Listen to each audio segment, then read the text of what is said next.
दोस्तों, एंटीबायोटिक्स ये वो शक्तिशाली दवाइयां हैं जो सिर्फ बैक्टीरिया को मारती हैं, लेकिन अगर इनका गलत इस्तेमाल किया जाए तो यही सुपर हीरो हमारी सबसे बड़ी समस्या बन सकती हैं।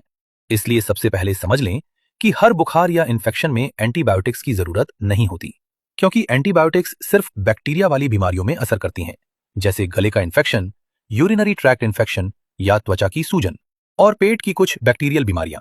लेकिन वायरल इन्फेक्शन जैसे फ्लू, डेंगू, चिकनगुनिया या सामान्य वायरल फीवर में ये बिल्कुल काम नहीं करती, क्योंकि वायरस को मारना इनके बस की बात नहीं है। और अब समझते हैं कि एंटीबायोटिक्स कैसे काम करती हैं। साधारण भाषा में कहें तो कुछ दवाइयां बैक्टीरिया की दीवार तोड़ देती हैं, जिससे बैक्टीरिया मर जाते हैं। कुछ उनके खाने या बढ़ने के तरीके रोक देती हैं, जिससे वे फैल नहीं पाते। और कुछ उनके डीएनए या रिप्रोडक्शन को रोक देती हैं, जिससे नए बैक्टीरिया नहीं बनते। इसलिए हर बैक्टीरिया पर हर एंटीबायोटिक काम नहीं करती। इसलिए डॉक्टर टेस्ट या अपने अनुभव के आधार पर सही दवा देते हैं। खासकर गांव और छोटे शहरों में लोग बिना डॉक्टर की सलाह दवा ले लेते हैं। क्वैक्स और लोकल दवा की दुकानें बिना टेस्ट दवा दे देते हैं, जिससे बैक्टीरिया बच जाते हैं और अगली बार और मजबूत होकर लौटते हैं।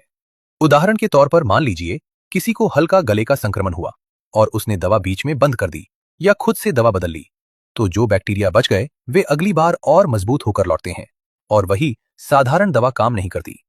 ये है एंटीबायोटिक रेजिस्टेंस।